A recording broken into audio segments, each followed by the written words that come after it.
What's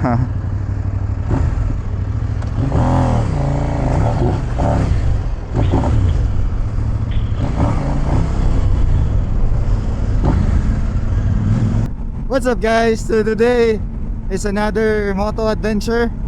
It's time for the FJ Moto Off-Grid Weekend. So hindi ko alam kung naririnig niyo ako kasi malakas yung hangin.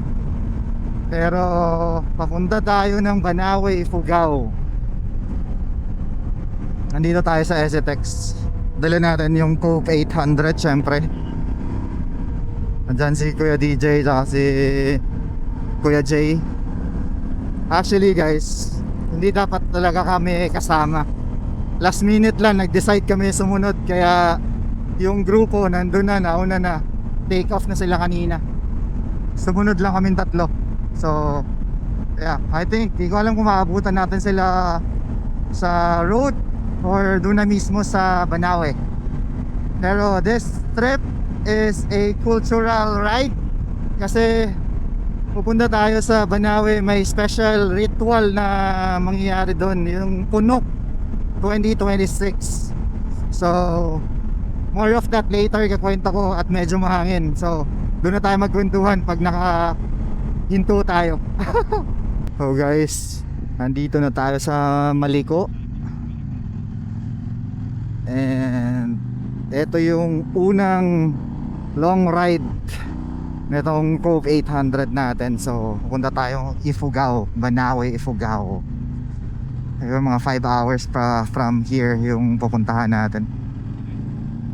Pero yup, kung na-break in na natin doon sa off-road, doon sa may general na car, ngayon naman break in sa first long ride. So guys, nandito tayo sa Maliko. Gano lang tayo, coffee break. To destination 3 hours 50 minutes sa Banawe, Ifugao. Sarap din dalhin ito dito sa Maliko kasi mga likuan magaan.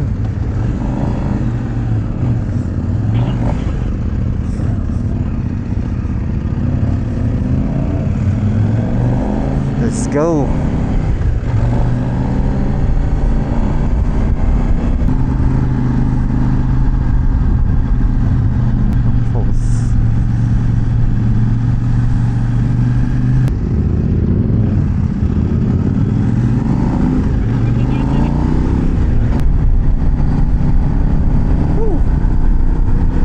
So itong Coupe 800 guys, naka quick shifter na rin pala to and auto blip. Pagbili mo automatic na naka quick shifter and auto blip. Tapos meron na rin siyang cruise control. Yan. Yung version 1 wala. No, panalo talaga. Actually itong version 2 na to, yung 2026, inayos na nila halos lahat ng issues nung version 1. Kaya kung kukuha kayo version 2, ito 2026 onwards dapat. Ito tayo sa Bayumbong, Nueva Vizcaya. Naabutan pa natin yung ibang riders. Kasama din natin papuntang off-grid. Sila Master Pao yan, Poy, Melvin, Maki Moto of course, kasi Miss Joanne of CF Moto. Welcome to Banawe. Ito, kaliwa. Paano yun eh? Pabatad. Saan yung kaliwaan dito? Kaliwaan dito. Ayan yata kuya. Wait lang. Ayan yan. Kaliwa tayo dun. Ano ko lang, repeat ko lang ulit. Pungduan. Aspaltado naman pala. Sa maps ano siya eh, putol. Lapit na. Ayan, welcome to Hongduan. Hongduan.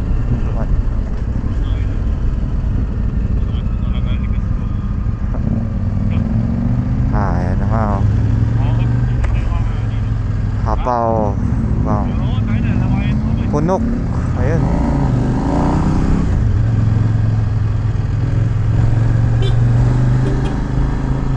Stop tourist. This way to Punok. Saan sila pumarada? Parking area. Parang lumagpas na tayo. Yung pin dun lang sa, parang lumagpas na tayo. Yung pin na binigay yung dun lang sa mismong yung this way to Punok. Balik tayo kuya. Kuya, pwede magtanong? Ang Punok, mga nasa 500 ay Yung sa kaliwa? 1 kilometer. Doon sa baba. Doon sa kakaliwa. Ah, may dumaan ba dito kaninang mga marami? Marami. Yung nakamotor? Ah, sa school. Diretso lang. Ay, pag sa school, kaya pupunta, dyan po baba. Pababa. Oh, dyan o. Dyan mo mga 15 minutes. Okay. Baba kayo. Salamat po. Thank you. Tingnan niyo bukas. Magpahap kayo para magpilahan tayo. Sige po. Ayan o. Hapaw. Tayo mo sa likod.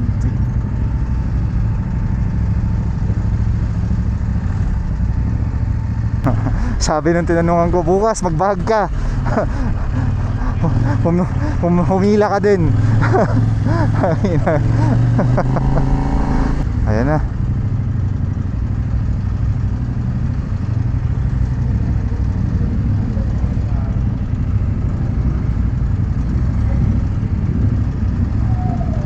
Yeah.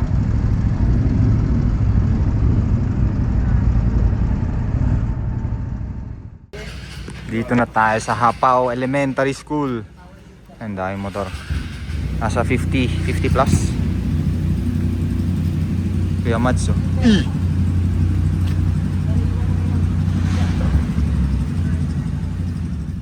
What's up guys? So it's time for another FJ Moto off-grid weekend. So nandito tayo ngayon sa Banawi, Ifugao for the Punok 2026. So parang ilan ba? 7-8 hours yung biyahe natin. And yeah, dito na tayo. Dumating na tayo after 7-8 hours. So kung makikita nyo, ang daming motor.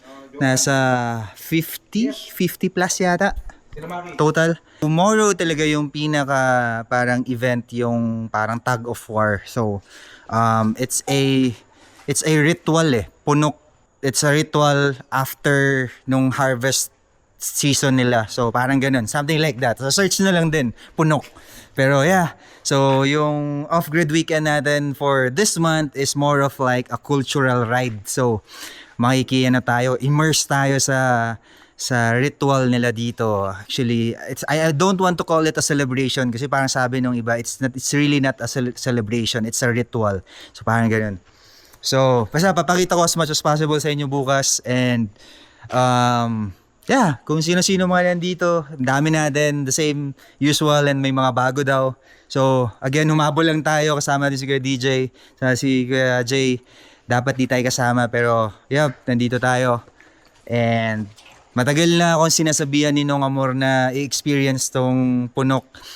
And eventually, natuloy na din this year. So, again, thank you at natuloy na.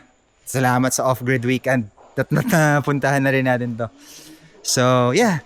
So far, okay naman yung biyahe. Dala natin yung Cove 800. Suwabe pa rin. May nagtanong sa akin, hindi ba parang magalaw yan pag nasa expressway, pag mahangin? So far, na-experience ko, stable naman. Though wala naman kaming mga crosswinds na malakas na na-encounter today. So, stable naman siya. So again guys, this is our off-grid weekend for the month of August. Kakagaling lang natin sa Himalayas. Abangan nyo rin yung video. Hindi ko alam kung anong mauuna, kung eto or yun. Pero abangan nyo na lang. So, papunta na tayo sa homestay natin dito sa Banawi. Ayan o. Pababa to kasi itong Punok, it's a river ritual eh. Paano ko ba explain? Mahirap eh. Search na lang siguro.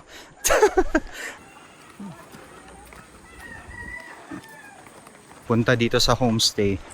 Dito tayo dadaan. Sa gitna ng rice field. Tapos dyan sa unahan, ano na yan, ilog. Dyan yung mangyayari yung event bukas. Yung tug of war and yung mga ibang rituals nila. Yeah, ganda. Ganda dito. Hapaw. So guys, nandito na tayo sa homestay. Makikita nyo yung homestay natin, may swimming pool. Swimming pool. Tapos dito yung mga hammock area. Ayan si my friend. Siyempre, yun si my friend.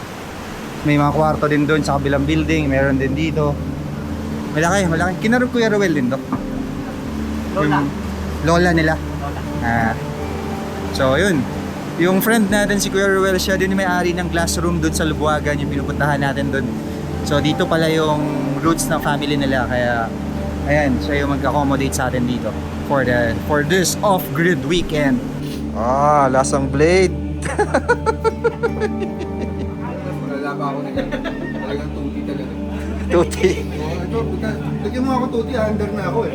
Petron Blaze yan eh, Petron Blaze.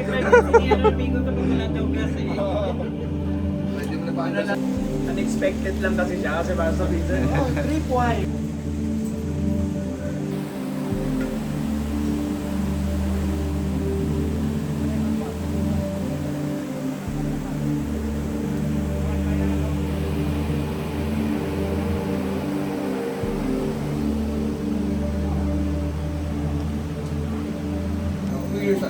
Hindi nakapasok ng ulo lang. Iisip ko nga eh. Ito, sira. Ano, international rider to. Ano ba yung matukoy na? Gera sa baba kanina, yung malaking apoy. Doon sa baba. Dyan sa labas. Wala na, doon na. Ano mo? Yung cook ko. Buskat, dito naman! Anong dinner nung? Tao. Nilagang tao. Nilagang niya. Tapos sa baba, aso. Ano? Sa baba, aso.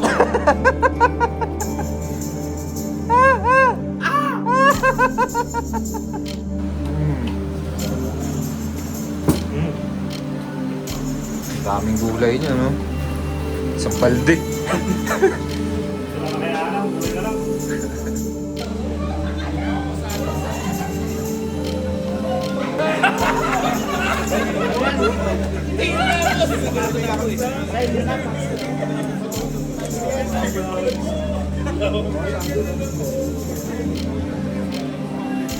Pwede ka na.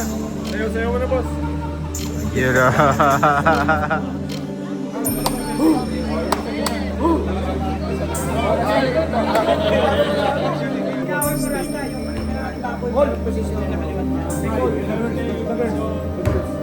Practice, practice. Chan, Chan. Ilocano dapat ah. Turo mo. Ayan. Keep na mo. Tapos ko na payo mo. Pre, dapat mag-iba. Bitaw. Kaya mo na akong tali. Ito sa harap, tapos dito, hindi pwede na dito. Parang ganda. Dapat Yeah.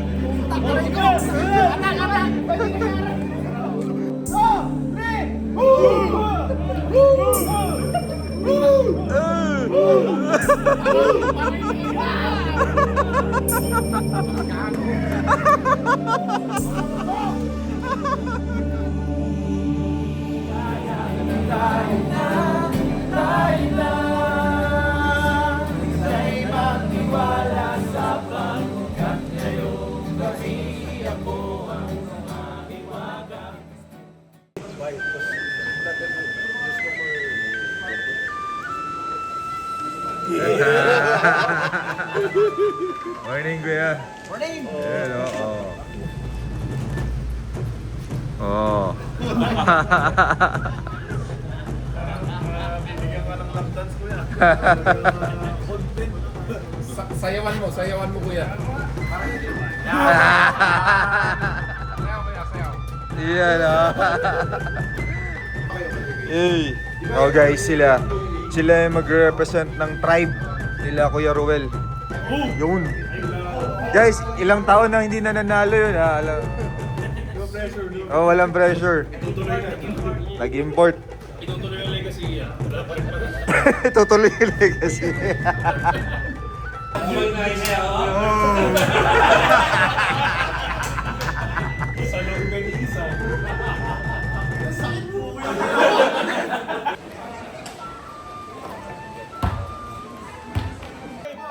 Patakas.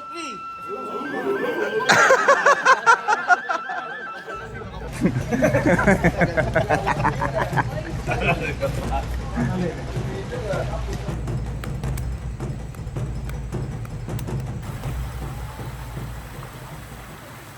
morning, guys.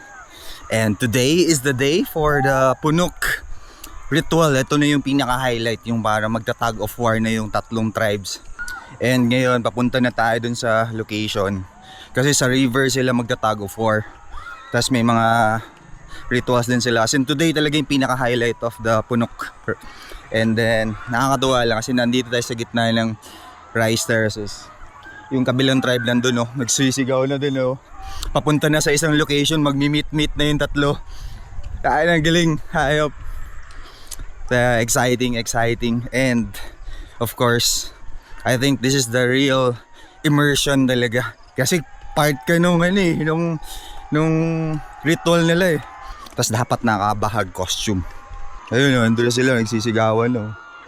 So, ito naman yung tribe natin. What an experience! And it's just getting started.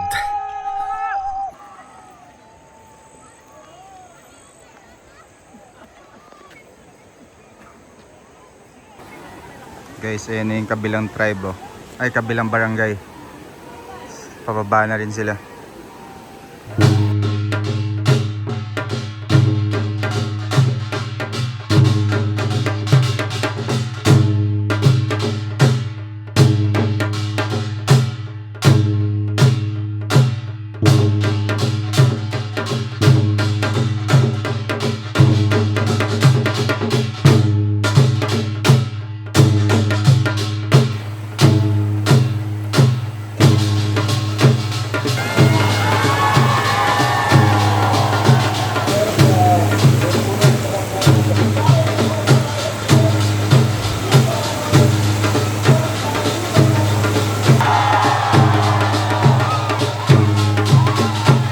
Nandito na tayo sa gitna kung saan maglalaban yung tatlong barangay.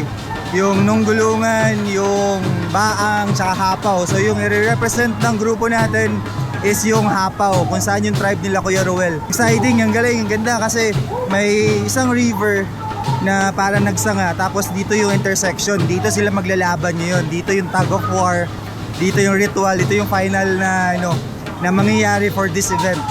Galing, sobrang naka-costume halos lahat, pati yung mga competitors, nakabahag talaga.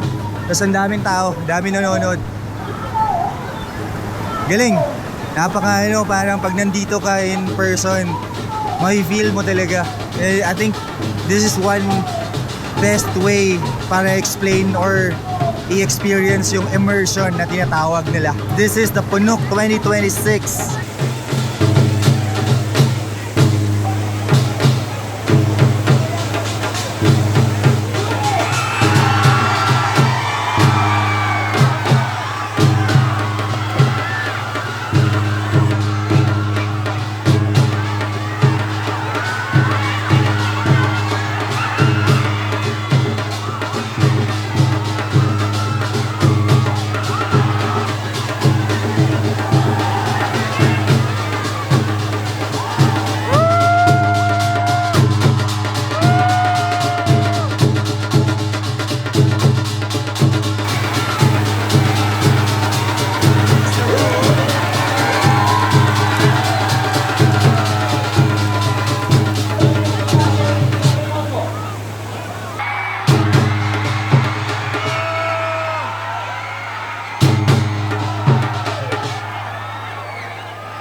defending champs.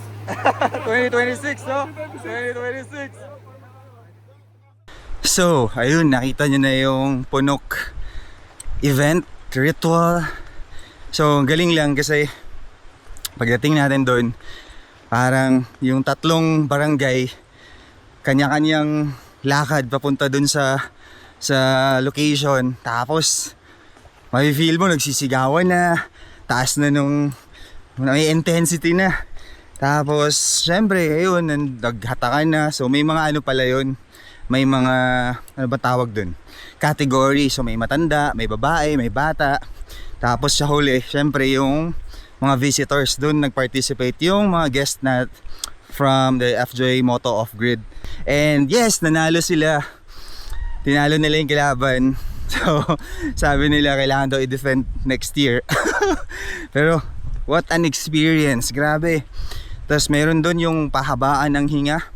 Ay, pahabaan ng tigil ng hinga underwater. Grabe, para mga 3-4 minutes or 5 minutes yata yun. Ang yung nanalo, hapaw yung nanalo. Pero, grabe. I think this is one of the best immersion na experience ko. Galing. Tapos, kakaiba yung 2 days natin dito. And, if you want to know more about Punok, guys, I suggest i-research nyo din. Kasi, I think, I cannot explain it better alam mo yun. So, and mahina din signal dito. Pero yeah, it was an experience. It was one of the best experience. So, another off-grid weekend na successful na. So, yeah. Thank you po. So, ngayon, it's day 2. Pauwi na tayo. Actually, yung iba nagpaiwan pa. Pero, we're driving or riding 8 hours back to Manila. And yeah, thank you sa lahat ng sumama. Thank you sa lahat ng nag-participate. And thank you kina Kuya Ruel. Thank you kina Nong na laging nag-aasikaso every week, every off-grid.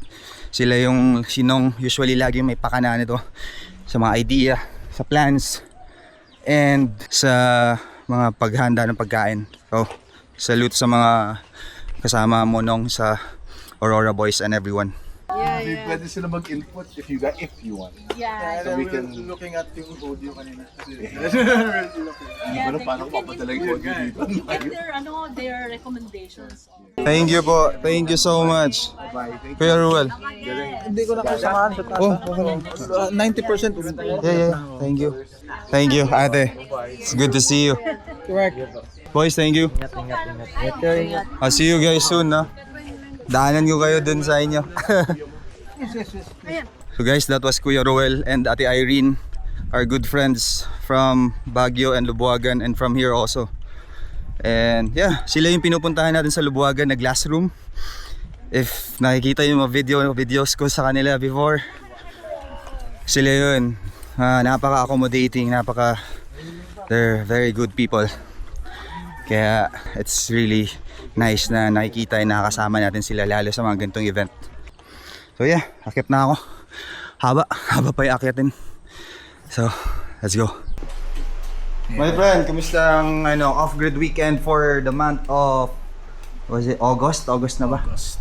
It's surprising, diba? I think you mentioned a while ago that it's a cultural experience. I didn't expect, usually pag ganun spectator ka lang eh. So for us, parang to be a part of the whole experience, like really in there, pulling, kakaiba. You get to appreciate how culture is passed from one generation to another, and how it is preserved, especially sa sa times natin yan. It's all about progress, ganyan. So even for me, parang kakaiba talaga ang mountain culture. Hindi lang dito, Himalayas. And to kind of like witness it na may ganito pa pala, especially kung sanay tayo sa sa busy lifestyle, to experience it na may ganito, to get to be in the festivity, and to see how communities come together just to keep that culture alive. It's speechless pa rin talaga. Speechless. Lalo yung favorite parts ko yung papunta kami doon sa may ilog. And then all iba't ibang direksyon, may bumababa ng mga community. Oh. It's the perfect place for it. 'Di ba? Pati kung saan ginanap na yung river na dugtungan, na saan nagmi-meet yung tatlong river, doon din ginanap. So, wala. It's full of symbolism. It's full of I appreciate it a lot. And sana we can continue to be part of this and see how it grows as well. So, ayun. Yun lang ang masasabi ko about my experience for Punok 2026. Brother, how was the Punok experience? The Punok experience was really amazing. First of all, some people are calling it Punok Festival. We were corrected by the locals. It just should be called Punok. So we heard about this through Kuya Ruel and Nong last year, and they had such a good time that we decided to go this year. And we came a day early so that we could see more of the rituals. People, they're reading the names of their ancestors up to the 7th and more degree, and then they sacrifice a chicken and they look inside if the ancestors accepted the offering. And then one guy goes out and basically shouts that harvest is over and let's start drinking. It's an amazing experience that I think more people should experience. I look forward to coming back next year. And participating, how's the experience? Participating! Very interesting. I wore a bahag for the first time, and to actually participate in the tug of war, which was actually a whole tree, was quite very interesting. But it was actually an old event that they revived 30 years ago, which shows that they really made an effort. Kuya Ruel, Kidlat Tahimik, and some families of the area, to keep traditions alive. You really have to make an effort. If not, it's gonna die a natural death. So they've done the Punok Festival with just 10 people, they said before, and now look where it is. So there, amazing, and looking forward to bringing more people next year.